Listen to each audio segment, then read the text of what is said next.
ಎಲ್ಲರಿಗೂ ನಮಸ್ಕಾರ ಸ್ನೇಹಿತರೆ. ಸದಾ ಸ್ವಾತಂತ್ರ್ಯವನ್ನ ಪ್ರೀತಿಸುವ, ಜ್ಞಾನದ ದಾಹವನ್ನ ಹೊಂದಿರುವ, ಸತ್ಯದ ಹಾದಿಯಲ್ಲಿ ಸಾಗಲು ಯಾವುದಕ್ಕೂ ಅಂಜದ, ಮುಖದ ಮೇಲೆ ಸದಾ ನಗುವನ್ನ ಹೊತ್ತುಕೊಂಡು ಎಲ್ಲರನ್ನ ನಗಿಸುವ, ಆದರೆ ಆ ನಗುವಿನ ಹಿಂದೆ ಜಗತ್ತಿನ ಜ್ಞಾನವನ್ನೇ ಅಡಗಿಸಿಕೊಂಡಿರುವಂತಹ ವ್ಯಕ್ತಿಗಳೇ ಧನುರಾಶಿಯವರು. ಧನುರಾಶಿಯ ಬಂಧುಗಳೇ, ನೀವು ಈಗ ನೋಡ್ತಿರುವಂತಹ ಈ ವಿಡಿಯೋ ಆಕಸ್ಮಿಕವಾಗಿ ನಿಮ್ಮ ಮುಂದೆ ಬಂದಿಲ್ಲ. ನಿಮ್ಮ ಜೀವನದ ಅತ್ಯಂತ ನಿರ್ಣಾಯಕ ಘಟ್ಟದಲ್ಲಿ ನಿಂತಿರುವ ನಿಮಗೆ ನಿಮ್ಮ ಇಷ್ಟ ದೇವರು ಅಥವಾ ನಿಮ್ಮ ಗುರುದೇವರು ಒಂದು ಪ್ರಮುಖ ಸಂದೇಶವನ್ನ ನೀಡಲು ಬಯಸಿದ್ದಾರೆ. ನೀತಿ ನಿಯಮಗಳಿಗಿಂತ ತನ್ನ ಮನಸ್ಸಾಕ್ಷಿಯನ್ನ ನಂಬುವಂತಹ ಧನುರಾಶಿಯವರೇ, ನಿಮ್ಮ ಜೀವನದ ಯಶಸ್ಸಿನ ಗುಟ್ಟುಗಳು ಈ 5 ಪ್ರತಿಜ್ಞೆಯಲ್ಲಿ ಅಡಗಿದೆ. ನೀವು ನಿಮ್ಮ ಜೀವನದಲ್ಲಿ ಅಭಿವೃದ್ಧಿಯಾಗಲು, ಸುಖ ಶಾಂತಿ ನೆಮ್ಮದಿಯಾಗಿರಲು ಯಾವ 5 ಪ್ರತಿಜ್ಞೆಗಳನ್ನ ಕೈಗೊಳ್ಳಬೇಕು ಎಂಬಂತಹ ಇಂಟ್ರೆಸ್ಟಿಂಗ್ ವಿಚಾರಗಳನ್ನ ಈ ವಿಡಿಯೋದಲ್ಲಿ ತಿಳಿಸಿಕೊಡಲಿದ್ದೇನೆ. ಇದು ನಿಮಗಾಗಿ ಬಂದಿರುವಂತಹ ದೈವಿಕ ಸಂದೇಶ. ಹಾಗೆ ಜೈ ಗುರು ರಾಘವೇಂದ್ರ ಎಂದು ಕಾಮೆಂಟ್ ಮಾಡಿ, ಹಾಗೆ ವಿಡಿಯೋಗೆ ಲೈಕ್ ಮಾಡಿ. ಧನಸ್ಸು ರಾಶಿಯವರು, ನಿಮಗೆ ನೀವೇ ರಾಜರು, ನಿಮಗೆ ನೀವೇ ಮಂತ್ರಿಗಳು ಅಂದುಕೊಳ್ತೀರಾ. ಜೀವನದಲ್ಲಿ ತುಂಬಾ ಒಂಟಿಯಾಗಿರುವವರು ಧನಸ್ಸು ರಾಶಿಯವರೇ. ಆ ಒಂಟಿತನದಲ್ಲಿಯೇ ಅದ್ಭುತವಾದಂತಹ ಜ್ಞಾನವನ್ನ ಕಲಿಯುತ್ತವರು ಧನುರಾಶಿಯವರೇ. ಧನುರಾಶಿಯವರಿಗೆ ಯಾವುದೇ ವಿಚಾರವಾದ್ರೂ ಮೊದಲಿಗೆ ಬರೋದು ನೆಗೆಟಿವ್ ಥಾಟ್ಸ್, ಆನಂತರವೇ ಪಾಸಿಟಿವ್ ಆಗಿ ಥಿಂಕ್ ಮಾಡೋದು ನೀವು. ಆದ್ರೆ ಕನ್ಯಾ ರಾಶಿಯವರು ಎಲ್ಲದರಲ್ಲಿಯೂ ಮೊದಲು ಪಾಸಿಟಿವ್ ಅನ್ನ ಹುಡುಕಿ ಆಲೋಚನೆ ಮಾಡಿ ನಂಬಿಕೆ ದ್ರೋಹಕ್ಕೆ ಒಳಗಾಗ್ತಾರೆ. ಆದ್ರೆ ಧನುರಾಶಿಯವರು, ನೀವು ಅಂದುಕೊಂಡಿದ್ದ ಹಾಗೆ ಮತ್ತೊಂದು ದಿನ ಆ ಘಟನೆ ನಡೆಯುತ್ತದೆ. ಆದ್ರೆ ನಿಮ್ಮ ಈ ಇಂಟ್ಯೂಷನ್ ಅನ್ನ ಈ ಪ್ರಪಂಚದವರು ಅಕ್ಸೆಪ್ಟ್ ಮಾಡ್ಕೊಳ್ಳೋದಿಲ್ಲ. ನೀವು ಯಾರಿಗೂ ತಲೆ ಕೆಡಿಸ್ಕೊಳ್ಳದೆ ನಿಮ್ಮ ಗುರಿ, ನಿಮ್ಮ ಉದ್ದೇಶಕ್ಕಾಗಿ ನೀವು ಜೀವಿಸುವರು. ನಿಮ್ಮ ಜೀವನವೆಂಬ ಕತ್ತಲೆಯಿಂದ ಸಂತೋಷವೆಂಬ ಬೆಳಕನ್ನ ಮೂಡಲು, ನಿಮ್ಮ ಜೀವನದಲ್ಲಿ ನೀವು ಸುಖವಾಗಿರಲು ಈ 5 ಶಪಥಗಳನ್ನ, ಪ್ರತಿಜ್ಞೆಗಳನ್ನ ಅನುಸರಿಸಿ. ಇವತ್ತಿನಿಂದಲೇ ನೀವು ಈ ನಿರ್ಧಾರವನ್ನ ಮಾಡಿ ಒಂದೊಂದಾಗಿ ನೋಡ್ತಾ ಹೋಗೋಣ. ಧನುರಾಶಿಯವರು ಮಾಡಬೇಕಾದಂತಹ ಮೊದಲನೆಯ ಶಪಥ, ಪ್ರತಿಜ್ಞೆ ಯಾವುದು ಅಂತ ನೋಡೋದಾದ್ರೆ, ಸಾಕ್ಷಿ ಆಧಾರಗಳಿಲ್ಲದೆ ಯಾರ ಜೊತೆಯಲ್ಲಿಯೂ ಕೂಡ ವ್ಯವಹಾರಗಳನ್ನ ಮಾಡಬಾರ್ದೆಂಬ ಪ್ರತಿಜ್ಞೆ.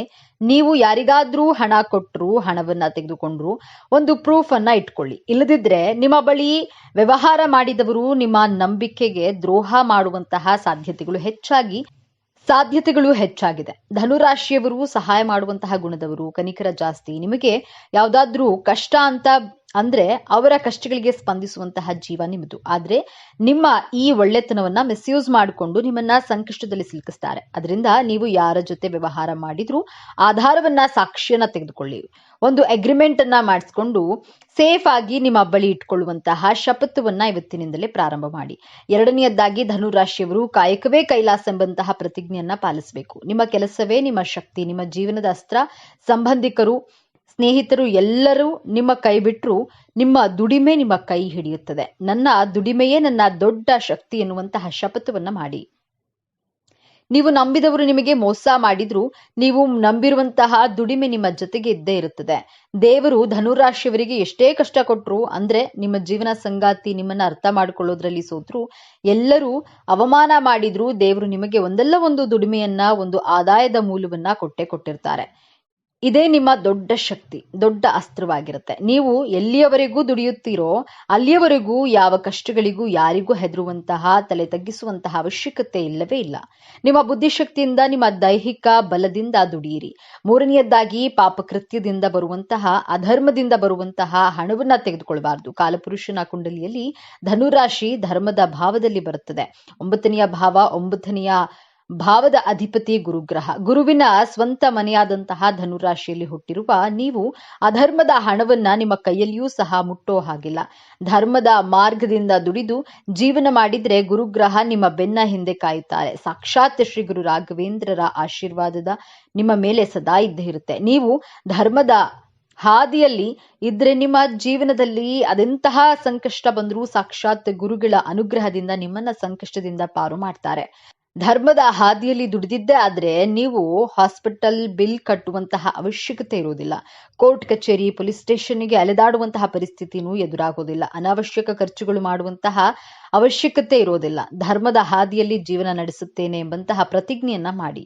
4ನೇಯದ್ದಾಗಿ, ಧನುರಾಶಿಯವರು ನಿಮ್ಮ ಸಾಮರ್ಥ್ಯದ ಮೇಲೆ ನಂಬಿಕೆಯನ್ನ ಇಟ್ಟು ಬದುಕಬೇಕು. ನಿಮಗೆ ಯಾರಾದ್ರೂ ರೆಕಮೆಂಡ್ ಮಾಡ್ತೀನಿ ಅಂದ್ರೆ ಅದು ಸಾಧ್ಯ ಇಲ್ಲ. ನೀವು ಒಬ್ಬರೇ ನಿಮ್ಮ ಸಾಮರ್ಥ್ಯದ ಬಲದಿಂದ ಹೋರಾಟವನ್ನು ಮಾಡಿ ನಿಮ್ಮ ಜೀವನದಲ್ಲಿ ಏನು ಬೇಕೋ ಅದನ್ನ ನೀವು ಒಬ್ಬಂಟಿಯಾಗೇ ಪಡೆದುಕೊಳ್ಳುವಂತಹ ಶಪಥವನ್ನ ಮಾಡಿ. ಧನುರಾಶಿಯವರು ಗುಂಪು ಕಟ್ಕೊಂಡು ಅಥವಾ ಇಬ್ಬರ ಜೊತೆ ಯಾವ್ದಾದ್ರೂ ಕೆಲಸ ಕಾರ್ಯಕ್ಕೆ ಹೋದ್ರೆ ಆ ಹೋದಂತಹ ಕೆಲಸದಲ್ಲಿ ಸಕ್ಸಸ್ ಸಿಗೋದಿಲ್ಲ. ನಿಮ್ಮ ಜೊತೆಯಲ್ಲಿ ಇರುವವರೇ ನಿಮ್ಮ ಕೆಲಸವನ್ನ ಕೆಡಿಸ್ತಾರೆ. ಆದ್ದರಿಂದ ಯಾರ ರೆಕಮೆಂಡೇಶನ್ ಇಲ್ಲದೆ, ಯಾರನ್ನೂ ನಂಬದೆ ನಿಮ್ಮ ಕೆಲಸಕ್ಕೆ ನೀವು ಒಬ್ಬರೇ ಹೋಗಿ ನೋಡಿ.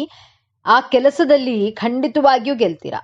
ಅರ್ಜುನನಷ್ಟು ಶಕ್ತಿ ಸಾಮರ್ಥ್ಯವುಳ್ಳ ರಾಶಿ ಅಂದ್ರೆ ಧನುರಾಶಿ. ಅರ್ಜುನ ಬಿಟ್ಟ ಬಾಣವನ್ನ ಎಂದಿಗೂ ಹಿಂದಕ್ಕೆ ತೆಗೆದುಕೊಳ್ಳೋದಿಲ್ಲ. ಅದೇ ರೀತಿ ಧನುರಾಶಿಯವರು ಒಂದು ಸಾರಿ ನಾನು ಈ ಕೆಲಸವನ್ನ ಮಾಡಿಯೇ ಮಾಡ್ತೇನೆ ಎಂದು ಮನಸ್ಸಿಟ್ಟು ಮಾಡಿದ್ರೆ ಆ ಗುರಿಯನ್ನ ಸಾಧಿಸಬೇಕು ಅಂದುಕೊಂಡರೆ ಅದನ್ನ ತಡೆಗಟ್ಟಲು ಯಾರಿಗೂ ಸಾಧ್ಯ ಇಲ್ಲ. ಆದ್ದರಿಂದ ಧೈರ್ಯವಾಗಿ ಒಬ್ಬರೇ ಮುಂದೆ ಹೋಗಿ ಯಶಸ್ಸನ್ನ ಪಡೆಯುವಂತಹ ಪ್ರತಿಜ್ಞೆಯನ್ನ ಮಾಡಿ. 5ನೆಯ ಪ್ರತಿಜ್ಞೆ, ನೀವು ಅವಶ್ಯಕತೆ ಇರುವವರಿಗೆ ಮಾತ್ರ ಹಾಗೂ ಅಂಗವಿಕಲರಿಗೆ, ವಯಸ್ಸಾದವರಿಗೆ 3 ತಿಂಗಳಿಗೆ 1 ಬಾರಿ ಅಥವಾ 6 ತಿಂಗಳಿಗೆ ಒಮ್ಮೆ ನಿಮ್ಮ ಕೈಯಲ್ಲಾದಂತಹ ಸಹಾಯವನ್ನ, ಆಹಾರವನ್ನ, ಹಣವನ್ನ ಅಥವಾ ಮಾನಸಿಕವಾಗಿ ಅವರಿಗೆ ಧೈರ್ಯವನ್ನ ತುಂಬುವಂತಹ ಪ್ರಯತ್ನವನ್ನ ಮಾಡಿ. ಅವರಿಗೆ ಎಮೋಷನಲ್ ಸಪೋರ್ಟ್ ಮಾಡಬೇಕು. ಅಷ್ಟು ಸಾಕು. ಅದು ಬಿಟ್ಟು ನಿಮ್ಮ ಸ್ನೇಹಿತರಿಗೆ ಬೇಕಾಬಿಟ್ಟು ನಿಮ್ಮ ಬಳಿ ಹಣ ಕೇಳಿದವರಿಗೆ, ನಾಟಕ ಮಾಡಿಕೊಂಡು ಹಣ ಕೇಳಿದವರಿಗೆಲ್ಲ ಸಹಾಯ ಮಾಡೋದಿಲ್ಲ ಎಂಬಂತಹ ಪ್ರತಿಜ್ಞೆಯನ್ನ ಮಾಡಿ. ಈ 5 ಪ್ರತಿಜ್ಞೆಯನ್ನ ಪಾಲಿಸುವುದರಿಂದ ನೀವು ನಿಮ್ಮ ಜೀವನದಲ್ಲಿ ಸುಖ, ಶಾಂತಿ, ನೆಮ್ಮದಿಯಿಂದ ಇರಬಹುದು. ಜೀವನದಲ್ಲಿ ದೊಡ್ಡ ದೊಡ್ಡ ಸಾಧನೆಗಳನ್ನ ಮಾಡಬಹುದು. ಈ ಅಜಾಗರೂಕತೆ ಮತ್ತು ಬೇಗ ನಂಬುವ ಸ್ವಭಾವವೇ ನೀವು ಎದುರಿಸುವಂತಹ ಅತಿ ದೊಡ್ಡ ಸಮಸ್ಯೆ. ಹಾಗಾದ್ರೆ ಈ ದೊಡ್ಡ ಸಮಸ್ಯೆಯಿಂದ ಪಾರಾಗುವುದು ಹೇಗೆ? ಈ ಯಶಸ್ಸನ್ನ ಶಾಶ್ವತವಾಗಿ ಉಳಿಸ್ಕೊಳ್ಳೋದು ಹೇಗೆ? ಪರಿಹಾರ ತುಂಬಾ ಸರಳವಾಗಿದೆ. ಆದ್ರೆ ಇದನ್ನ ನೀವು ಅತ್ಯಂತ ಶ್ರದ್ಧೆಯಿಂದ ಪಾಲಿಸಬೇಕು. ಮೊದಲನೆಯದಾಗಿ ಯೋಚಿಸಿ, ನಿರ್ಧರಿಸಿ. ಯಾರಾದ್ರೂ ಬಂದು ಹಣ ಕೇಳಿದ್ರೆ ಅಥವಾ ದೊಡ್ಡ ಆಫರ್ ಕೊಟ್ರೆ ಅಥವಾ ನೀವು ಯಾರಿಗಾದ್ರೂ ಮಾತು ಕೊಡುವ ಮೊದಲು ಒಂದು ದಿನ ಸಮಯ ಕೊಡಿ ಎಂದು ಕೇಳಿ ಆತುರದ ನಿರ್ಧಾರಗಳನ್ನ ಸಂಪೂರ್ಣವಾಗಿ ನಿಲ್ಲಿಸಿ. 2ನೆಯದಾಗಿ, ನಿಮ್ಮ ರಾಶ್ಯಾಧಿಪತಿಯಾದ ಗುರುವಿನ ಕೃಪೆಗಾಗಿ ಪ್ರತಿ ಗುರುವಾರ ಹತ್ತಿರದ ದೇವಸ್ಥಾನಕ್ಕೆ, ವಿಶೇಷವಾಗಿ ದತ್ತಾತ್ರೇಯ, ಸಾಯಿಬಾಬಾ ಅಥವಾ ರಾಘವೇಂದ್ರ ಸ್ವಾಮಿಗಳ ದೇವಸ್ಥಾನಕ್ಕೆ ಹೋಗಿ ಅಥವಾ ಹಸಿದವರಿಗೆ ಕಡಲೆಬೇಳೆ ಅಥವಾ ಬಾಳೆಹಣ್ಣನ್ನ ದಾನ ಮಾಡಿ. ಇದು ನಿಮ್ಮ ಬುದ್ಧಿಯನ್ನ ಚುರುಕಾಗಿಸಿ ಸರಿಯಾದ ನಿರ್ಧಾರ ತೆಗೆದುಕೊಳ್ಳುವ ಶಕ್ತಿಯನ್ನ ನೀಡುತ್ತೆ. 3ನೆಯದಾಗಿ, ಕೃತಜ್ಞತೆ. ನಿಮಗೆ ಯಶಸ್ಸು ಸಿಕ್ಕಾಗ, ಹಣ ಬಂದಾಗ ಅದನ್ನ ತಲೆಗೇರಿಸಿಕೊಳ್ಬೇಡಿ. ತಕ್ಷಣ ನಿಮ್ಮ ಇಷ್ಟ ದೇವರನ್ನ ಅಥವಾ ಗುರುವನ್ನ ಮನಸ್ಸಿನಲ್ಲಿ ಸ್ಮರಿಸಿ. ಇದೆಲ್ಲ ನಿನ್ನ ಕೃಪೆ, ನನ್ನದಲ್ಲ ಎಂದು ಕೃತಜ್ಞತೆಯನ್ನ ಸಲ್ಲಿಸಿ. ಯಶಸ್ಸು ಬಂದಾಗ ತಲೆಬಾಗಿರಿ. ಈ ಒಂದು ವಿನಯಂತಿಕೆ ನಿಮ್ಮ ಎಲ್ಲಾ ಭಾಗ್ಯವನ್ನ ನಿಮ್ಮ ಬಳಿಯೇ ಉಳಿಸುತ್ತದೆ.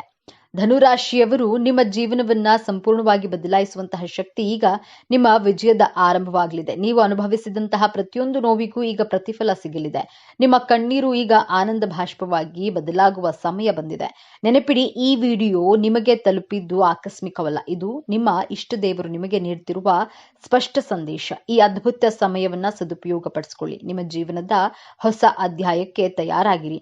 ನಿಮ್ಮ ನಂಬಿಕೆಯ ಸಂಕೇತವಾಗಿ ನಿಮ್ಮ ಜೀವನದ ಬದಲಾಗಬೇಕು ಎನ್ನುವ ಸಂಕಲ್ಪದೊಂದಿಗೆ ತಪ್ಪದೆ ನಿಮ್ಮ ಕುಲದೇವರ ಅಥವಾ ನಿಮ್ಮ ಇಷ್ಟ ದೇವರ ಹೆಸರನ್ನ ಕಾಮೆಂಟ್ ಮಾಡಿ. ಆ ಭಗವಂತನು ನಿಮ್ಮನ್ನ ಸದಾ ಕಾಪಾಡಲಿ.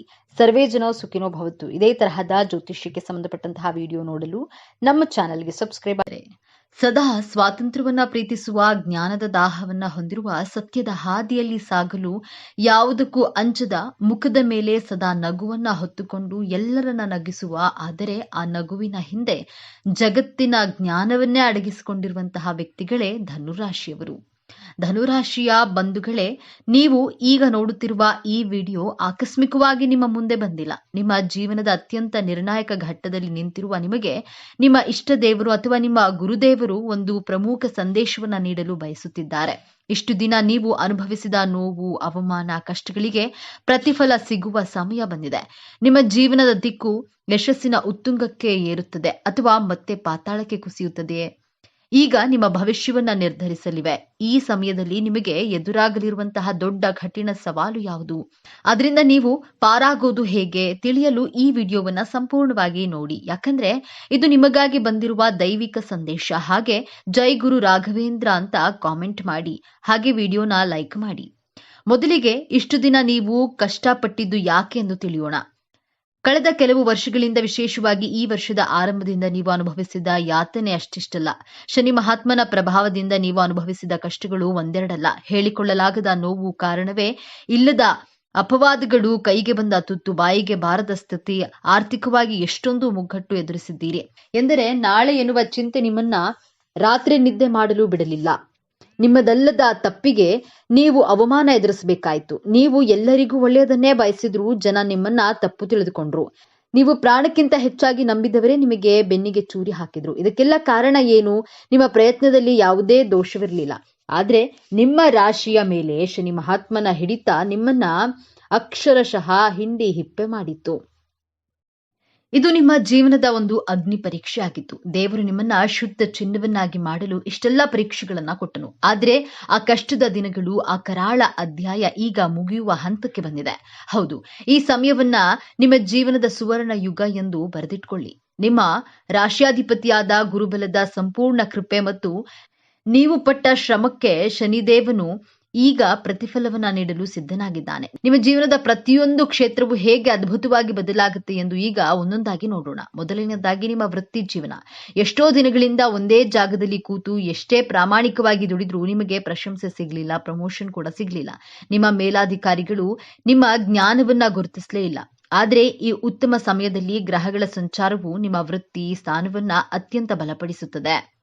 ಯಾರು ನಿಮ್ಮನ್ನ ತುಳಿಯಲು ಪ್ರಯತ್ನಿಸ್ತಿದ್ರೋ ಅವರೇ ನಿಮ್ಮ ಸಲಹೆ ಕೇಳಿ ಬರುವಂತಹ ಸಮಯವಿದು. ಅನಿರೀಕ್ಷಿತವಾಗಿ ಒಂದು ದೊಡ್ಡ ಜವಾಬ್ದಾರಿ ಅಥವಾ ನೀವು ವರ್ಷಗಳಿಂದ ಕಾಯುತ್ತಿದ್ದ ಹಣ ನಿಮ್ಮ ಕೈ ಸೇರಲಿದೆ. ಇನ್ನ ಉದ್ಯೋಗ ಬದಲಾವಣೆ ಮಾಡಬೇಕು ಎಂದುಕೊಂಡವರಿಗೆ, ಈವರೆಗೆ ಕೆಲಸ ಬಿಡಬೇಕು ಬೇಡವಾ ಎಂಬ ಮಹಾಗೊಂದಲದಲ್ಲಿ ಇದ್ದ ನಿಮಗೆ ಈ ಸಮಯ ಅತ್ಯಂತ ಶುಭ ಸಮಯ. ನಿಮಗೆ ಬರುವ ಹೊಸ ಉದ್ಯೋಗದ ಅವಕಾಶ ನೀವು ಕನಸಿನಲ್ಲೂ ನಿರೀಕ್ಷೆ ಮಾಡೋದಕ್ಕಿಂತ ದೊಡ್ಡ ಮಟ್ಟದಲ್ಲಿರುತ್ತೆ. ಸಂಬಳ, ಹುದ್ದೆ ಎರಡರಲ್ಲಿಯೂ ದೊಡ್ಡ ಏರಿಕೆಯನ್ನ ಕಾಣ್ತೀರಿ. ವಿದೇಶಕ್ಕೆ ಹೋಗುವ ಪ್ರಯತ್ನದಲ್ಲಿದ್ರೆ, ವೀಸಾ ನಿರೀಕ್ಷೆಯಲ್ಲಿದ್ರೆ ಶುಭ ಸುದ್ದಿ ಸಿಗಲಿದೆ, ನಿಮ್ಮ ಕಿವಿಗೆ ಬೀಳಲಿದೆ. ಸರ್ಕಾರಿ ಉದ್ಯೋಗಕ್ಕಾಗಿ ಪರೀಕ್ಷೆ ಬರೆದು ಕಾಯುತ್ತಿರುವವರಿಗೆ ನಿಮ್ಮ ಹೆಸರು ಪಟ್ಟಿಯಲ್ಲಿ ಬರುವ ಸಾಧ್ಯತೆ ಸ್ಪಷ್ಟವಾಗಿ ಕಾಣ್ತಿದೆ. ಧೈರ್ಯವಾಗಿ ಮುನ್ನುಗ್ಗಿ ಯಶಸ್ಸು ನಿಮ್ಮದೇ. ಎರಡನೆಯದಾಗಿ ಶತ್ರುಗಳ ಕಾಟ ಮತ್ತು ಕೋರ್ಟ್ ಕಚೇರಿ ವಿಚಾರಗಳು.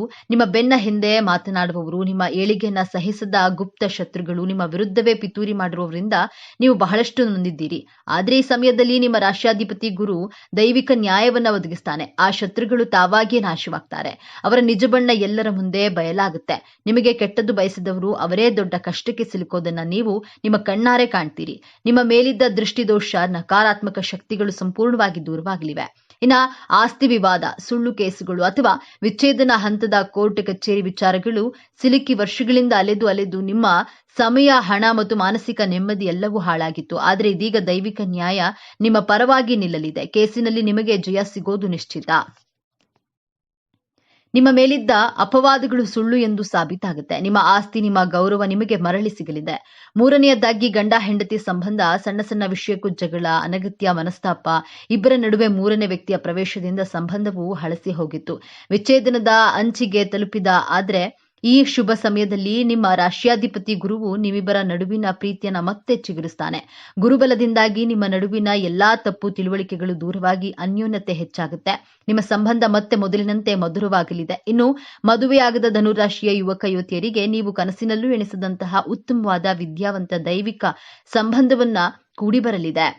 ನಿಮ್ಮ ಮದುವೆ ನಿಶ್ಚಯವಾಗುವ ಎಲ್ಲಾ ಸಂಭವವಿದೆ. ಹಾಗೆಯೇ ಸಂತಾನ ಭಾಗ್ಯಕ್ಕಾಗಿ ಎಷ್ಟೋ ವರ್ಷಗಳಿಂದ ಕಾಯುತ್ತಿದ್ದ ದಂಪತಿಗಳಿಗೆ ವೈದ್ಯರ ಬಳಿ ಅಲೆದು ಸಾಕಾಗಿ ಪೂಜೆ ವ್ರತಗಳನ್ನ ಮಾಡಿ ಕಣ್ಣೀರು ಹಾಕಿದ್ದೀರಿ. ನಿಮ್ಮ ಈ ನೋವಿನ ಕಣ್ಣೀರಿಗೆ ಈಗ ಬೆಲೆ ಸಿಗಲಿದೆ. ಸಂತಾನ ಕಾರಕನಾದ ಗುರುವು ನಿಮ್ಮ ಪಂಚಮ ಸ್ಥಾನವನ್ನ ಬಲಪಡಿಸ್ತಾನೆ. ನಿಮ್ಮ ಮನೆಯಲ್ಲಿ ತೊಟ್ಟಿಲು ತೂಗುವ ಶುಭ ಸುದ್ದಿ ನಿಮ್ಮ ಕಿವಿಗೆ ಬೀಳಲಿದೆ. ನಾಲ್ಕನೆಯದಾಗಿ ನಿಮ್ಮ ಮಕ್ಕಳ ವಿದ್ಯಾಭ್ಯಾಸ. ನಿಮ್ಮ ಮಕ್ಕಳ ಹಠಮಾರಿತನ, ಓದಿನಲ್ಲಿ ಗಮನ ಇಲ್ಲದಿರುವುದು ಅಥವಾ ಅವರ ಆರೋಗ್ಯದ ಬಗ್ಗೆ ನಿಮಗೆ ದೊಡ್ಡ ಚಿಂತೆಯಾಗಿತ್ತು. ಅವರು ದಾರಿ ತಪ್ಪುತ್ತಿದ್ದರೆ ಎಂಬ ಭಯ ನಿಮ್ಮನ್ನ ಕಾಡ್ತಿತ್ತು. ಆದ್ರೆ ಇದೀಗ ನಿಮ್ಮ ಮಕ್ಕಳಲ್ಲಿ ಅದ್ಭುತವಾದ ಸಕಾರಾತ್ಮಕ ಬದಲಾವಣೆಗಳನ್ನ ಕಾಣ್ತೀರಿ. ಅವರೇ ಜವಾಬ್ದಾರಿಯಿಂದ ಓದಲು ಪ್ರಾರಂಭಿಸ್ತಾರೆ. ಉನ್ನತ ಶಿಕ್ಷಣಕ್ಕಾಗಿ ಅವರು ಬಯಸಿದ್ದ ಕಾಲೇಜಿನಲ್ಲಿ ಸೀಟು ಸಿಗಲಿದೆ. ಅವರ ಆರೋಗ್ಯದಲ್ಲಿ ಚೇತರಿಕೆ ಕಂಡು ಬರುವ, ಅವರ ನಡವಳಿಕೆಯಲ್ಲಿ ಸಕಾರಾತ್ಮಕ ಬದಲಾವಣೆ ಕಂಡು ಸಮಾಜದಲ್ಲಿ ನಿಮಗೊಂದು ಹೆಮ್ಮೆ ಮತ್ತು ಗೌರವ ತಂದುಕೊಡ್ತಾರೆ. ನಿಮ್ಮ ಚಿಂತೆ ದೂರವಾಗಲಿದೆ. ಐದನೆಯದಾಗಿ ನಿಮ್ಮ ಆರ್ಥಿಕ ಸ್ಥಿತಿ. ಇದು ಅತ್ಯಂತ ಪ್ರಮುಖವಾದ ಬದಲಾವಣೆ. ನೀವು ನಂಬಿಕೊಟ್ಟ ಸಾಲ, ನಿಮ್ಮ ಒಳ್ಳೆಯತನವನ್ನೇ ಬಳಸಿಕೊಂಡು ಆಪ್ತರಿಗೆ ಕೊಟ್ಟ ಹಣ ವಾಪಸ್ ಬಾರದೆ ನಿಮಗೆ ಮೋಸ ಹೋಗಿದ್ರೆ, ಆ ಹಣ ಇನ್ನೇನು ಬರೋದೇ ಇಲ್ಲ ಎಂದು ನೀವು ಕೈ ಚೆಲ್ಲಿದ್ರೆ ಆದರೆ ಈಗ ಯಾರು ನಿಮ್ಮಿಂದ ಹಣ ಪಡೆದಿದ್ರು ಅವರೇ ನಿಮ್ಮನ್ನ ಹುಡುಕಿಕೊಂಡು ಬಂದು ನಿಮ್ಮ ಹಣವನ್ನ ವಾಪಸ್ ಕೊಡುವ ಚಮತ್ಕಾರ ನಡೆಯಲಿದೆ. ಅಥವಾ ಕಾನೂನಿನ ಮೂಲಕವಾದ್ರೂ ನಿಮ್ಮ ಹಣ ನಿಮ್ಮ ಕೈ ಸೇರೋದು ಖಂಡಿತ. ಇಷ್ಟೇ ಅಲ್ಲ, ಅನಿರೀಕ್ಷಿತ ಧನಾಗಮನ, ಆರ್ಥಿಕ ಸಂಕಷ್ಟದಿಂದ ತತ್ತರಿಸಿ ಹೋಗಿದ್ದ ನಿಮಗೆ ಈಗ ನೀವು ನಿರೀಕ್ಷೆ ಮಾಡದ ಮೂಲಗಳಿಂದ ಬಹುಶಃ ಹಳೆಯ ಹೂಡಿಕೆಯ ಮೂಲಕ ಅಥವಾ ಪಿತ್ರಾರ್ಜಿತ ಆಸ್ತಿಯ ಪಾಲು ದೊರೆಯುವ ಮೂಲಕ ದೊಡ್ಡ ಮೊತ್ತದ ಹಣದ ಹರಿವು ಬರಲಿದೆ.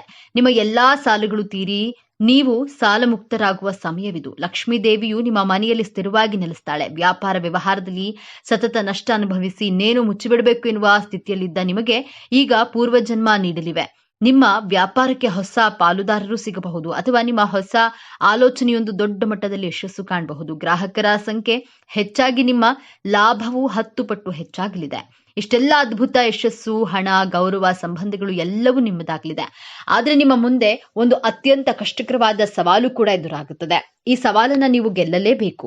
ಆ ಸವಾಲು ಹೊರಗಿನಿಂದ ಬರುವುದಿಲ್ಲ, ಅದು ನಿಮ್ಮ ಶತ್ರುಗಳಿಂದ ಬರೋದಿಲ್ಲ, ಅದು ನಿಮ್ಮ ಒಳಗಿನಿಂದಲೇ ಬರುತ್ತೆ.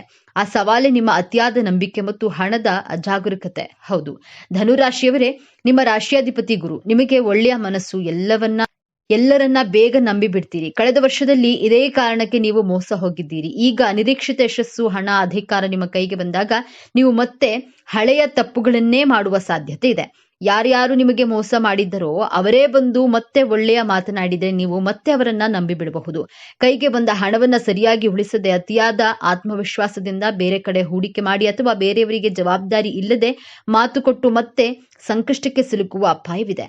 ಈ ಒಂದು ದೊಡ್ಡ ತಪ್ಪಿನಿಂದ ನಿಮ್ಮ ಕೈಗೆ ಬಂದ ಭಾಗ್ಯವೆಲ್ಲವೂ ನಿಮ್ಮನ್ನ ಬಿಟ್ಟು ಹೋಗುವ ಅಪಾಯವಿದೆ. ಯಶಸ್ಸು ಪಡೆಯುವುದು ಎಷ್ಟು ಮುಖ್ಯವೋ ಅದನ್ನು ಉಳಿಸ್ಕೊಳ್ಳೋದು ಅದಕ್ಕಿಂತಲೂ ಮುಖ್ಯ. ಈ ಅಜಾಗರೂಕತೆ ಮತ್ತು ಬೇಗ ನಂಬುವ ಸ್ವಭಾವವೇ ನೀವು ಎದುರಿಸುವ ಅತಿ ದೊಡ್ಡ ಸಮಸ್ಯೆ. ಹಾಗಾದ್ರೆ ಈ ದೊಡ್ಡ ಸಮಸ್ಯೆಯಿಂದ ಪಾರಾಗುವುದು ಹೇಗೆ? ಈ ಯಶಸ್ಸನ್ನ ಶಾಶ್ವತವಾಗಿ ಉಳಿಸ್ಕೊಳ್ಳೋದು ಹೇಗೆ? ಪರಿಹಾರ ತುಂಬಾ ಸರಳ, ಆದ್ರೆ ಇದನ್ನ ನೀವು ಅತ್ಯಂತ ಶ್ರದ್ಧೆಯಿಂದ ಪಾಲಿಸಬೇಕು. ಮೊದಲನೆಯದಾಗಿ ಯೋಚಿಸಿ ನಿರ್ಧರಿಸಿ. ಯಾರಾದ್ರೂ ಬಂದು ಹಣ ಕೇಳಿದ್ರೆ ಅಥವಾ ದೊಡ್ಡ ಆಫರ್ ಕೊಟ್ರೆ ಅಥವಾ ನೀವು ಯಾರಿಗಾದ್ರೂ ಮಾತು ಕೊಡುವ ಮೊದಲು 1 ದಿನ ಸಮಯ ಕೊಡಿ ಎಂದು ಹೇಳಿ ಆತುರದ ನಿರ್ಧಾರಗಳನ್ನ ಸಂಪೂರ್ಣವಾಗಿ ನಿಲ್ಲಿಸಿ. ಎರಡನೆಯದಾಗಿ ನಿಮ್ಮ ರಾಶಿಯಾಧಿಪತಿಯಾದ ಗುರುವಿನ ಕೃಪೆಗಾಗಿ ಪ್ರತಿ ಗುರುವಾರ ಹತ್ತಿರದ ದೇವಸ್ಥಾನಕ್ಕೆ, ವಿಶೇಷವಾಗಿ ದತ್ತಾತ್ರೇಯ, ಸಾಯಿಬಾಬಾ ಅಥವಾ ರಾಘವೇಂದ್ರ ಸ್ವಾಮಿಗಳ ದೇವಸ್ಥಾನಕ್ಕೆ ಹೋಗಿ ಅಥವಾ ಹಸಿದವರಿಗೆ ಕಡಲೆಬೇಳೆ ಅಥವಾ ಬಾಳೆಹಣ್ಣನ್ನ ದಾನ ಮಾಡಿ. ಇದು ನಿಮ್ಮ ಬುದ್ಧಿಯನ್ನ ಚುರುಕಾಗಿಸಿ ಸರಿಯಾಗಿ ನಿರ್ಧಾರವನ್ನ ತೆಗೆದುಕೊಳ್ಳುವ ಶಕ್ತಿ ನೀಡುತ್ತೆ. ಮೂರನೆಯದಾಗಿ ಕೃತಜ್ಞತೆ. ನಿಮಗೆ ಯಶಸ್ಸು ಸಿಕ್ಕಾಗ, ಹಣ ಬಂದಾಗ ಅದನ್ನ ತಲೆಗೆ ಏರಿಸಿಕೊಳ್ಬೇಡಿ. ತಕ್ಷಣ ನಿಮ್ಮ ಇಷ್ಟ ದೇವರನ್ನ ಅಥವಾ ಗುರುವನ್ನ ಮನಸ್ಸಿನಲ್ಲಿ ಸ್ಮರಿಸಿ, ಇದೆಲ್ಲ ನಿಮ್ಮ ಕೃಪೆ, ನನ್ನದಲ್ಲ ಎಂದು ಕೃತಜ್ಞತೆ ಸಲ್ಲಿಸಿ. ಯಶಸ್ಸು ಬಂದಾಗ ತಲೆಬಾಗಿರಿ. ಈ ಒಂದು ವಿನಯವಂತಿಕೆ ನಿಮ್ಮ ಎಲ್ಲಾ ಭಾಗ್ಯವನ್ನ ನಿಮ್ಮ ಬಳಿಯೇ ಉಳಿಸುತ್ತದೆ. ಧನುರಾಶಿಯವರು, ನಿಮ್ಮ ಜೀವನವನ್ನ ಸಂಪೂರ್ಣವಾಗಿ ಬದಲಾಯಿಸುವ ಶಕ್ತಿ ಈಗ ನಿಮ್ಮ ವಿಜಯದ ಆರಂಭವಾಗಲಿದೆ. ನೀವು ಅನುಭವಿಸಿದ ಪ್ರತಿಯೊಂದು ನೋವಿಗೂ ಈಗ ಪ್ರತಿಫಲ ಸಿಗಲಿದೆ. ನಿಮ್ಮ ಕಣ್ಣೀರು ಈಗ ಆನಂದ ಭಾಷ್ಪವಾಗಿ ಬದಲಾಗುವ ಸಮಯ ಬಂದಿದೆ. ನೆನಪಿಡಿ, ಈ ವಿಡಿಯೋ ನಿಮಗೆ ತಲುಪಿದ್ದು ಆಕಸ್ಮಿಕವಲ್ಲ. ಇದು ನಿಮ್ಮ ಇಷ್ಟ ದೇವರು ನಿಮಗೆ ನೀಡುತ್ತಿರುವ ಸ್ಪಷ್ಟ ಸಂದೇಶ. ಈ ಅದ್ಭುತ ಸಮಯವನ್ನ ಸದುಪಯೋಗಪಡಿಸಿಕೊಳ್ಳಿ. ನಿಮ್ಮ ಜೀವನದ ಹೊಸ ಅಧ್ಯಾಯಕ್ಕೆ ತಯಾರಾಗಿ. ನಿಮ್ಮ ನಂಬಿಕೆಯ ಸಂಕೇತವಾಗಿ ನಿಮ್ಮ ಜೀವನ ಬದಲಾಗಬೇಕು ಎನ್ನುವ ಸಂಕಲ್ಪದೊಂದಿಗೆ ತಪ್ಪದೆ ನಿಮ್ಮ ಕುಲದೇವರ ಅಥವಾ ನಿಮ್ಮ ಇಷ್ಟದೇವರ ಹೆಸರನ್ನ ಕಾಮೆಂಟ್ ಮಾಡಿ. ಆ ಭಗವಂತನು ನಿಮ್ಮನ್ನ ಸದಾ ಕಾಪಾಡಲಿ. ಸರ್ವೇ ಜನ ಸುಖಿನೋ ಭವತು. ಇದೇ ತರಹದ ಜ್ಯೋತಿಷ್ಯಕ್ಕೆ ಸಂಬಂಧಪಟ್ಟಂತಹ ವಿಡಿಯೋ ನೋಡಲು ನಮ್ಮ ಚಾನೆಲ್ಗೆ ಸಬ್ಸ್ಕ್ರೈಬ್ ಆಗಿ, ವಿಡಿಯೋ ಲೈಕ್ ಮಾಡಿ, ಶೇರ್. ಈ ವಿಡಿಯೋದಲ್ಲಿ ಧನುರಾಶಿಯವರಿಗೆ ದೇವರು ಯಾವೆಲ್ಲ ಒಳ್ಳೆಯ ಉತ್ತಮವಾದ ಅದೃಷ್ಟ ವರಗಳನ್ನ ಕರುಣಿಸಿದ್ದಾನೆ ಅನ್ನೋದನ್ನ ಈ ವಿಡಿಯೋ ಮುಖಾಂತರ ಮಾಹಿತಿಯನ್ನ ತಿಳಿದುಕೊಳ್ಳೋಣ ಬನ್ನಿ. ಧನುರಾಶಿಯವರಿಗೆ ದೇವರು ಕೊಟ್ಟಿರುವಂತಹ ಅದೃಷ್ಟ ಹಾಗೂ ಉತ್ತಮವಾದ ವರಗಳು ಯಾವುವು? ಭಗವಂತನು ಈ ರಾಶಿಯವರಿಗೆ ಕೊಟ್ಟಿರುವ ಯೋಗ ಫಲಗಳು ಯಾವೆಲ್ಲ ಇವೆ? ಧನುರಾಶಿಯವರ ಗುಣ ಸ್ವಭಾವ ಹೇಗಿರುತ್ತೆ? ಧನುರಾಶಿಯವರಿಗೆ ಯಾವೆಲ್ಲ ಲಾಭಗಳು ಇವರ ಜೀವನದಲ್ಲಿ ಕಾಣಸಿಗುತ್ತೆ? ಧನುರಾಶಿಯವರ ಹಣಕಾಸಿನ ವಿಚಾರದಲ್ಲಿ ಹೇಗೆಲ್ಲ ಜವಾಬ್ದಾರಿಯನ್ನು ನಿರ್ವಹಿಸ್ತಾರೆ? ಧನುರಾಶಿಯವರಿಗೆ ವಿದ್ಯಾಭ್ಯಾಸದಲ್ಲಿ ಇರುವ ಯೋಗ ಹೇಗಿರುತ್ತದೆ? ಧನುರಾಶಿಯವರು ತನ್ನ ಕುಟುಂಬದ ಜವಾಬ್ದಾರಿಯನ್ನ ಹೇಗೆಲ್ಲ ನಿಭಾಯಿಸ್ತಾರೆ? ಧನುರಾಶಿಯವರ ಮುಂದಿನ ಜೀವನವನ್ನ ಹೇಗೆಲ್ಲ ನಡೆಸ್ತಾರೆ? ಈ ಎಲ್ಲಾ ಮಾಹಿತಿಗಳನ್ನ ಸಂಪೂರ್ಣವಾಗಿ ತಿಳಿದುಕೊಳ್ಳೋಣ. ಈ ವಿಡಿಯೋವನ್ನ ಯಾವುದೇ ಕಾರಣಕ್ಕೂ ಸ್ಕಿಪ್ ಮಾಡದೆ ಸಂಪೂರ್ಣವಾಗಿ ಮಾಹಿತಿಯನ್ನ ನೋಡಿದ್ರೆ ಮಾತ್ರ ನಿಮಗೆ ಅರ್ಥವಾಗುತ್ತೆ. ಅದಕ್ಕೂ ಮೊದಲು ನೀವೇನಾದ್ರೂ ಧನುರಾಶಿಯವರಾಗಿದ್ರೆ, ಜ್ಯೋತಿಷ್ಯ ಶಾಸ್ತ್ರ ದೇವರನ್ನ ನಂಬೋದಾದ್ರೆ ಈ ವಿಡಿಯೋವನ್ನ ಈಗಲೇ ಲೈಕ್ ಮಾಡಿ, ತಪ್ಪದೆ ನಮ್ಮ ಚಾನೆಲ್ಗೆ ಸಬ್ಸ್ಕ್ರೈಬ್ ಮಾಡಿಕೊಳ್ಳಿ.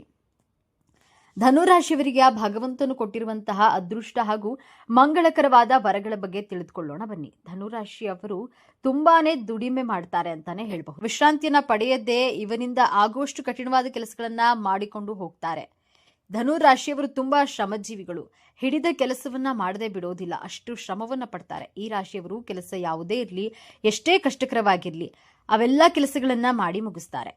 ಈ ಧನು ರಾಶಿಯವರು ಜೀವನ ಪರ್ಯಂತ ಹೇಗೆಲ್ಲ ಇರ್ತಾರೆ ಎಂದು ನೋಡೋದಾದ್ರೆ, ಯಾವಾಗಲೂ ಸಹ ಕಷ್ಟವಾದ ಕೆಲಸಗಳನ್ನೇ ಮಾಡ್ತಾರೆ. ಅಂದ್ರೆ ಕತ್ತೆಯ ಬೆನ್ನಿನ ಮೇಲೆ ತುಂಬಾ ಭಾರವಾದ ವಸ್ತುಗಳನ್ನು ಇರಿಸಿ ಹೇಗೆಲ್ಲ ಕೆಲಸ ಮಾಡಿಸ್ತಾರೋ ಅದೇ ರೀತಿಯಾಗಿ ಮಳೆ, ಗಾಳಿ, ಬಿಸಿಲು, ಚಳಿ ಇದ್ಯಾವುದನ್ನೂ ಲೆಕ್ಕಿಸದೆ ಕೆಲಸಗಳನ್ನ ಮಾಡ್ತಾ ಇರ್ತಾರೆ.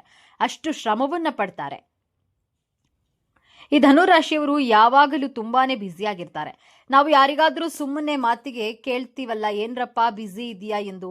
ಈ ಮಾತನ್ನ ಯಾರಾದ್ರೂ ಧನು ರಾಶಿಯವರಿಗೆ ಕೇಳಿದ್ರೆ ಈ ರಾಶಿಯವರು ಹೇಳೋದು ಏನಂದ್ರೆ, ಫ್ರೀ ಇಲ್ಲ, ಬ್ಯುಸಿ ಇದ್ದೇನೆ ಎಂದು ಹೇಳ್ತಾರೆ. ಯಾವುದೇ ಸಮಯದಲ್ಲಿ ಕೇಳಿದ್ರು ಸಹ ಇವರು ಬ್ಯುಸಿ ಎಂದೇ ಹೇಳ್ತಾರೆ. ಯಾವಾಗ್ಲಾದ್ರೂ ಕೇಳಿ ಧನು ರಾಶಿಯವರನ್ನ, ನಾನು ಬ್ಯುಸಿ ಇದ್ದೀನಿ ಎಂದೇ ಹೇಳ್ತಾರೆ. ಯಾಕಂದ್ರೆ ಅಷ್ಟು ಕೆಲಸದ ಒತ್ತಡ ಇರುತ್ತೆ ಮತ್ತು ಅಷ್ಟೇ ಶ್ರಮವನ್ನ ಸಹ ಪಡ್ತಾರೆ. ಈ ಧನು ರಾಶಿಯವರಿಗೆ ಸ್ವಲ್ಪ ಚುರುಕು ಸ್ವಭಾವ ಅನ್ನೋದು ಈ ರಾಶಿಯವರಿಗೆ ಜಾಸ್ತಿನೇ ಇರುತ್ತೆ. ಚುರುಕು ಸ್ವಭಾವ ಅಂದ್ರೆ ತುಂಬಾ ಬುದ್ಧಿವಂತರೂ ಆಗಿರ್ತಾರೆ. ಇಂಟೆಲಿಜೆಂಟ್ ಜೊತೆಗೆ ಇವರು ಎಲ್ಲದರಲ್ಲೂ ಇಂಟರ್ಫಿಯರ್ ಆಗಿರ್ತಾರೆ. ಈ ರಾಶಿಯವರು ಹೊಸದಾಗಿ ಏನಾದರೂ ಕೆಲಸ ಕಲಿಬೇಕು, ಕಲಿತ ಕೆಲಸವನ್ನ ಬೇರೆಯವರಿಗೂ ಸಹ ಹೇಳಿಕೊಡಬೇಕು, ಹೊಸ ಹೊಸ ವಿಚಾರಗಳನ್ನ ಪಡೆದು ಅದನ್ನ ಎಲ್ಲರಿಗೂ ತಿಳಿಸಬೇಕೆನ್ನುವಂತಹ ಸ್ವಭಾವ ಈ ಧನು ರಾಶಿಯವರಿಗೆ ಇರುತ್ತೆ. ಇದರಿಂದಾಗಿ ಈ ರಾಶಿಯವರು ಚುರುಕು ಸ್ವಭಾವದವರು, ಜೊತೆಗೆ ಯಾವಾಗಲೂ ಸಹ ಆಕ್ಟಿವ್ ಆಗಿರ್ತಾರೆ. ಈ ಧನು ರಾಶಿಯವರು ಯಾವುದೇ ಕೆಲಸದಲ್ಲೂ ಸಹ ಯಾವಾಗಲೂ ಆಕ್ಟಿವ್ ಆಗಿರ್ತಾರೆ. ಇನ್ನು ಧನು ರಾಶಿಯವರು ಶಾರ್ಟ್ಕಟ್ ಆಗಿ ಯಾವುದೇ ಕೆಲಸವನ್ನ ಸಹ ಮಾಡುವುದಿಲ್ಲ. ತುಂಬಾ ಕಷ್ಟಪಟ್ಟು ಕೆಲಸ ಮಾಡ್ತಾರೆ. ಯಾವಾಗಲೂ ಸಹ ಬ್ಯುಸಿಯಾಗಿಯೇ ಇರ್ತಾರೆ. ಧನು ರಾಶಿಯವರು ತುಂಬಾ ಯೋಚನೆ ಮಾಡಿ ಇದೇ ನಮಗೆ ಪ್ಲಸ್ ಪಾಯಿಂಟ್ ಎಂದು ತಿಳಿದು ಯಾವಾಗಲೂ ಸಹ ತುಂಬಾ ಕಷ್ಟಪಡೋಕೆ ಹೋಗ್ತಿರ್ತಾರೆ. ಶಾರ್ಟ್ಕಟ್ ಈಸಿಯಾಗಿ ಜಾಸ್ತಿ ಹಣ ಸಂಪಾದನೆ ಮಾಡಬೇಕು, ಈ ರೀತಿಯಾಗಿ ಕೆಲಸ ಮಾಡಬೇಕು ಎನ್ನುವುದು ಇವರಿಗೆ ಇಲ್ಲವೇ ಇಲ್ಲ. ನೀವು ಮೈಂಡ್ ಗೇಮ್ ಇಟ್ಕೊಂಡು ತುಂಬಾ ಕಷ್ಟಪಟ್ಟು ಕೆಲಸವನ್ನ ಮಾಡ್ತಾ ಇರ್ತೀರಾ ಎಂದೇ ಹೇಳಬಹುದು. ಇನ್ನು ಈ ಧನು ರಾಶಿಯವರು ದಯೆ, ಕರುಣೆ ಮನೋಭಾವದವರು ಆಗಿರ್ತಾರೆ. ಹಾಗೆಯೇ ಇವರಿಗೆ ಕರುಣೆ ಸ್ವಭಾವ ಅನ್ನೋದು ಇವರಿಗೆ ಸ್ವಲ್ಪ ಜಾಸ್ತಿಯೇ ಇರುತ್ತೆ. ದಯೆ ಮನೋಭಾವ ಅಂತ ಹೇಳಿದ್ರೆ ಯಾರಿಗಾದ್ರೂ ಕಷ್ಟ ಅಂದ್ರೆ ಸಾಕು ಇವರು ಕರಗ್ಬಿಡ್ತಾರೆ, ಸಹಾಯವನ್ನ ಮಾಡಿಬಿಡ್ತಾರೆ. ಅಷ್ಟು ಒಳ್ಳೆಯ ಮನಸ್ಸಿನವರು ಈ ಧನು ರಾಶಿಯವರು. ಧಾರ್ಮಿಕ ಪ್ರಜ್ಞೆ ಅನ್ನೋದು ಜಾಸ್ತಿ ಇರುತ್ತೆ. ಧಾರ್ಮಿಕ ಪ್ರಜ್ಞೆ ಅಂದ್ರೆ ದೇವರು ಎಂದರೆ ತುಂಬಾ ಭಕ್ತಿ. ಆದ್ದರಿಂದ ಇವರು ದೇವರನ್ನ ಅತಿಯಾಗಿ ಜಾಸ್ತಿ ನಂಬ್ತಾರೆ. ಬೇರೆಯವರಿಗೆ ಯಾವುದೇ ಕಾರಣಕ್ಕೂ ಸಹ ಕೆಟ್ಟದನ್ನ ಬಯಸಲ್ಲ. ಈ ರಾಶಿಯವರು ಸಮಯ ಸಿಕ್ಕಿದಾಗಲೆಲ್ಲ ದೇವರ ಪೂಜೆ ಪುನಸ್ಕಾರ ಅಂತಾನೆ ಯೋಚನೆ ಮಾಡ್ತಾರೆ. ಈ ವಿಚಾರದಲ್ಲಿ ಅಷ್ಟು ನಂಬಿಕೆಯನ್ನ ಈ ಧನು ರಾಶಿಯವರು ಇಟ್ಕೊಂಡಿರ್ತಾರೆ. ಈ ಧನು ರಾಶಿಯವರು ಬೇರೆಯವರಿಗೆ ಯಾವುದೇ ಕಾರಣಕ್ಕೂ ಸಹ ಮೋಸ ಅನ್ನೋದನ್ನ ಮಾಡೋದೇ ಇಲ್ಲ.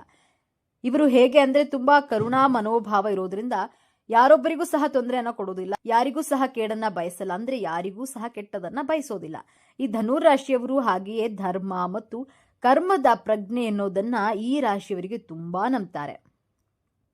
ಈ ರಾಶಿಯವರು ಯಾವಾಗಲೂ ಸಹ ನಾವು ಧರ್ಮದ ಪರವಾಗಿಯೇ ಇರಬೇಕು, ಕರ್ಮದ ವಿರುದ್ಧವಾಗಿಯೇ ಇರಬೇಕು ಅನ್ನೋ ಪ್ರಜ್ಞೆ ಧನು ರಾಶಿಯವರಿಗೆ ಜಾಸ್ತಿ ಇರುತ್ತೆ. ಜೊತೆಗೆ ಒಳ್ಳೆಯ ಮಾತುಗಾರಿಕೆ ಅನ್ನೋದು ಧನು ರಾಶಿಯವರಿಗೆ ಇರುತ್ತೆ. ಯಾವಾಗಲೂ ಸಹ ಒಳ್ಳೆಯದನ್ನೇ ಮಾತನಾಡ್ತಾರೆ, ಒಳ್ಳೆಯದನ್ನೇ ಮಾಡ್ತಾರೆ. ಈ ರಾಶಿಯವರು ಬೇರೆಯವರ ವಿಷಯವನ್ನ ಯಾರಿಗಾದ್ರೂ ಹೇಳಬೇಕಂದ್ರೆ ಬೇರೆಯವರ ವಿಚಾರವಾಗಿ ನೆಗೆಟಿವ್ ಆಗಿ ಏನನ್ನೂ ಸಹ ಹೇಳೋದಿಲ್ಲ. ಇವರು ಯಾವಾಗಲೂ ಸಹ ಬೇರೆಯವರ ಪರವಾಗಿ ಪಾಸಿಟಿವ್ ಆಗಿಯೇ ಹೇಳಿಕೊಂಡು ಹೋಗ್ತಾ ಇರ್ತಾರೆ.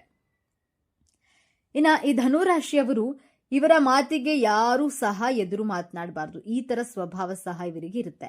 ಈ ಧನುರಾಶಿಯವರಿಗೆ ಹೇಗೆ ಅಂದ್ರೆ ಯಾವುದಾದ್ರೂ ವಿಚಾರವನ್ನ ತೆಗೆದುಕೊಂಡು ಇವರ ಒಳ್ಳೆಯ ಮಾತುಗಾರಿಕೆಯಲ್ಲಿ ಬೇರೆಯವರಿಗೆ ಅರ್ಥವಾಗುವ ರೀತಿಯಲ್ಲಿ ಹೇಳಿರ್ತಾರೆ. ಒಂದು ವೇಳೆ ಅವರೇನಾದ್ರೂ ಇವರಿಗೆ ಎದುರು ಉತ್ತರವನ್ನ ಕೊಟ್ಟರೆ ಅದನ್ನ ಇವರು ಒಪ್ಪಿಕೊಳ್ಳೋದೇ ಇಲ್ಲ, ಜೊತೆಗೆ ಎಕ್ಸೆಪ್ಟ್ ಮಾಡಿಕೊಳ್ಳುವುದೇ ಇಲ್ಲ. ಇಂತಹ ಸ್ವಭಾವ ಅನ್ನೋದು ಈ ರಾಶಿಯವರಿಗೆ ಇದ್ದೇ ಇರುತ್ತೆ. ಇನ್ನು ಈ ಧನು ರಾಶಿಯವರು ಸ್ಟ್ರೈಟ್ ಫಾರ್ವರ್ಡ್ ಆಗಿರ್ತಾರೆ ಮತ್ತು ಇನ್ಯಾವುದೋ ವಿಚಾರಗಳನ್ನು ಸಹ ಮನಸ್ಸಿನಲ್ಲಿ ಇಟ್ಟುಕೊಳ್ಳೋದಿಲ್ಲ. ಇವರು ಯಾವಾಗಲೂ ಸಹ ಇದ್ದ ಹಾಗೆಯೇ ನೇರವಾಗಿ ಮಾತನಾಡ್ತಾರೆ. ಹಿಂದೆ ಒಂದು ಮುಂದೆ ಒಂದು ಮಾತನಾಡುವಂತಹ ವ್ಯಕ್ತಿ ಅಲ್ಲ. ಈ ರೀತಿಯಾಗಿ ಈ ರಾಶಿಯವರು ಏನನ್ನೂ ಸಹ ವ್ಯಕ್ತಿಯ ಹಿಂದೆ ಮಾತನಾಡೋದಿಲ್ಲ. ಏನೇ ಇದ್ರೂ ಸಹ ಸ್ಟ್ರೈಟ್ ಫಾರ್ವರ್ಡ್ ಆಗಿ ಇರ್ತಾರೆ ಎಂದೇ ಹೇಳಬಹುದು. ವಿನಯ, ಕರುಣೆ ಅನ್ನೋದು ಈ ರಾಶಿಯವರಿಗೆ ಜಾಸ್ತಿ ಇರುತ್ತೆ. ಈ ರಾಶಿಯವರು ಸಾಹಸಿಗಳು ಅಂತಾನೆ ಹೇಳಬಹುದು. ವಿನಯ, ಕರುಣೆ, ಪ್ರೀತಿ, ವಿಶ್ವಾಸ ಅನ್ನೋದು ಜಾಸ್ತಿ ಅಂದ್ರೆ ಜಾಸ್ತಿ ಇರುತ್ತೆ. ಧನುರಾಶಿಯವರು ಡಿಸಿಪ್ಲಿನ್ ಆಗಿರ್ತಾರೆ, ಜೊತೆಗೆ ಡಿಸೆಂಟ್ ಆಗಿಯೂ ಸಹ ಇರ್ತಾರೆ. ಯಾರ ಮುಂದೆಯೂ ಸಹ ಬೇಕಾಬಿಟ್ಟಿ ಇರೋದಿಲ್ಲ. ನಮ್ಮ ಆಡು ಭಾಷೆಯಲ್ಲಿ ಹೇಳೋದಾದ್ರೆ ಈ ರೀತಿ ಇರಲ್ಲ. ಯಾವುದೇ ವಿಚಾರವನ್ನೇ ಆಗಲಿ ಮನಸ್ಸಿನಲ್ಲಿ ಸಹ ಇಟ್ಕೊಳ್ಳೋದಿಲ್ಲ, ಹೊರಗೊಂದು ಒಳಗೊಂದು ಇಟ್ಕೊಂಡು ಮಾತನಾಡಲ್ಲ. ಈ ರೀತಿಯಾಗಿ ಧನುರಾಶಿಯವರು ನೇರ ನುಡಿ ನೇರ ನಡೆ ಅನ್ನುವ ಮಾರ್ಗವನ್ನ ಬೇರೆಯವರಿಗೆ ಅರ್ಥ ಮಾಡಿಸ್ಬಿಡ್ತಾರೆ. ಹಾಗೆಯೇ ಈ ರಾಶಿಯವರು ಸಾಹಸಿಗಳು ಮತ್ತು ಧೈರ್ಯಶಾಲಿಗಳು ಆಗಿರ್ತಾರೆ. ಧೈರ್ಯಶಾಲಿಗಳು ಅಂದರೆ ಯಾವುದಾದ್ರೂ ರಿಸ್ಕನ್ನು ತೆಗೆದುಕೊಳ್ಬೇಕು ಅಂದರೆ ತಗೊಂಡೇ ಬಿಡ್ತಾರೆ. ಇವರು ಅಂತಹ ವಿಚಾರಗಳನ್ನು ಯಾರಿಗೂ ಸಹ ತಲೆ ಕೆಡಿಸ್ಕೊಳ್ಳೋದಿಲ್ಲ. ಧನುರಾಶಿಯವರು ಬೇರೆಯವರನ್ನ ಸುಲಭವಾಗಿ ಬೇಗ ನಂಬಿಬಿಡ್ತಾರೆ. ಇದೊಂದೇ ಇವರಿಗೆ ಮೈನಸ್ ಪಾಯಿಂಟ್. ಅಂದರೆ ಯಾರಾದರೂ ಈ ಕೆಲಸವನ್ನ ಮಾಡಿಕೊಡಿ ಎಂದು ಕೇಳಿದ್ರೆ ಹಿಂದೆ ಮುಂದೆ ನೋಡದೆ ಕೆಲಸವನ್ನ ಮಾಡಿಕೊಡ್ತಾರೆ. ಇದರಿಂದ ಲಾಭ ಇದೆಯಾ ಇಲ್ವಾ ಎನ್ನುವುದನ್ನು ಸಹ ನೋಡುವುದಿಲ್ಲ, ಅಷ್ಟು ಬೇಗ ನಂಬಿಬಿಡ್ತಾರೆ. ಹಣದ ವಿಚಾರದಲ್ಲಿಯೂ ಸಹ ಯಾರಾದರೂ ಹಣದ ಸಹಾಯ ಕೇಳಿದ್ರೆ ಈ ಹಿಂದೆ ಮುಂದೆ ನೋಡದೆ ಸಹಾಯವನ್ನ ಮಾಡಿಬಿಡ್ತಾರೆ. ಈ ಧನುರಾಶಿಯವರು ಈ ರೀತಿಯಾಗಿ ಎಲ್ಲವನ್ನ ಸಹ ಅಷ್ಟು ಬೇಗ ನಂಬಿಬಿಡ್ತಾರೆ. ಹಾಗೆಯೇ ಈ ರಾಶಿಯವರನ್ನ ಅರ್ಥ ಮಾಡಿಕೊಳ್ಳುವುದು ತುಂಬಾ ಕಷ್ಟ ಆಗುತ್ತೆ. ಈ ರಾಶಿಯವರು ಹೇಗಿರ್ತಾರೆ ಅಂದ್ರೆ ಇವರನ್ನ ಅರ್ಥ ಮಾಡಿಕೊಳ್ಳೋಕೆ ಆಗಲ್ಲ. ಬೇರೆ ಯಾರಾದರೂ ಇವರನ್ನ ತುಂಬಾ ಪ್ರೀತಿಯಾಗಿ ಇವರ ಹತ್ತಿರ ಇದ್ರೆ ಮಾತ್ರ ಇವರನ್ನ ಅರ್ಥ ಮಾಡಿಕೊಳ್ಬಹುದು. ಇನ್ನು ಧನುರಾಶಿಯವರು ನಿಮ್ಮ ಮನಸ್ಸನ್ನ ಯಾರೂ ಸಹ ಭೇದಿಸೋಕೆ ಆಗಲ್ಲ. ನಿಮ್ಮ ಮನಸ್ಸಿನಲ್ಲಿ ಏನಿದೆ ಎಂದು ತಿಳಿಯಲು ಯಾರಿಂದಲೂ ಸಹ ಸಾಧ್ಯವಿಲ್ಲ. ನಿಮಗೆ ಕಷ್ಟನೇ ಇರಲಿ ಸುಖನೇ ಇರಲಿ ಅಥವಾ ನಿಮಗೆ ಖುಷಿಯೇ ಇರಲಿ ದುಃಖವೇ ಇರಲಿ, ನಿಮ್ಮನ್ನ ಯಾರಿಗೂ ಸಹ ಅರ್ಥ ಮಾಡಿಕೊಳ್ಳೋಕ್ಕಾಗಲ್ಲ. ನಿಮ್ಮ ಮನಸ್ಸಿನಲ್ಲಿ ಇರೋದನ್ನ ನೀವು ಅಷ್ಟು ಬೇಗ ಯಾರೊಂದಿಗೂ ಸಹ ಶೇರ್ ಮಾಡಿಕೊಳ್ಳಲ್ಲ. ಇಂತಹ ಸ್ವಭಾವದವರು ನೀವು. ಧನುರಾಶಿಯವರು ಸ್ವಲ್ಪ ಸಮಯದಲ್ಲಿ ಇವರೇ ಆತುರವಾಗಿ ನಿರ್ಧಾರಗಳನ್ನು ತೆಗೆದುಕೊಳ್ಳುವ ಸ್ವಭಾವವನ್ನು ಇಟ್ಕೊಂಡಿರ್ತಾರೆ. ಧನುರಾಶಿಯವರು ಏನಂದ್ರೆ ಕೆಲವು ಸಮಯದಲ್ಲಿ ಇವರು ನಿಧಾನವಾಗಿ ಯೋಚನೆ ಮಾಡಿ ಯಾವುದೇ ನಿರ್ಧಾರವನ್ನು ತೆಗೆದುಕೊಳ್ಳೋದಿಲ್ಲ. ಆತುರವಾಗಿ ತರಾತುರಿಯಲ್ಲಿ ಇವರು ನಿರ್ಧಾರವನ್ನು ತೆಗೆದುಕೊಂಡು ಬಿಡ್ತಾರೆ. ಹಾಗಾಗಿ ಇದು ಇವರಿಗೆ ಸ್ವಲ್ಪ ಮೈನಸ್ ಪಾಯಿಂಟ್ ಅಂತಾನೆ ಹೇಳಬಹುದು. ಕೆಲವೊಮ್ಮೆ ಈ ರಾಶಿಯವರು ಆತುರ ಸ್ವಭಾವದವರು ಎಂದೇ ಹೇಳಬಹುದು. ಆತುರದ ನಿರ್ಧಾರದಿಂದಾಗಿ ಇವರಿಗೆ ನಷ್ಟ ಅನ್ನೋದು ಜಾಸ್ತಿ ಆಗುತ್ತೆ. ನೀವು ಸ್ವಲ್ಪ ತಾಳ್ಮೆಯಿಂದ ಇದ್ರೆ ಒಳ್ಳೆಯದು. ಇಲ್ಲಿ ತಾಳ್ಮೆ ಎನ್ನುವುದು ಮುಖ್ಯವಾಗಿರುತ್ತದೆ.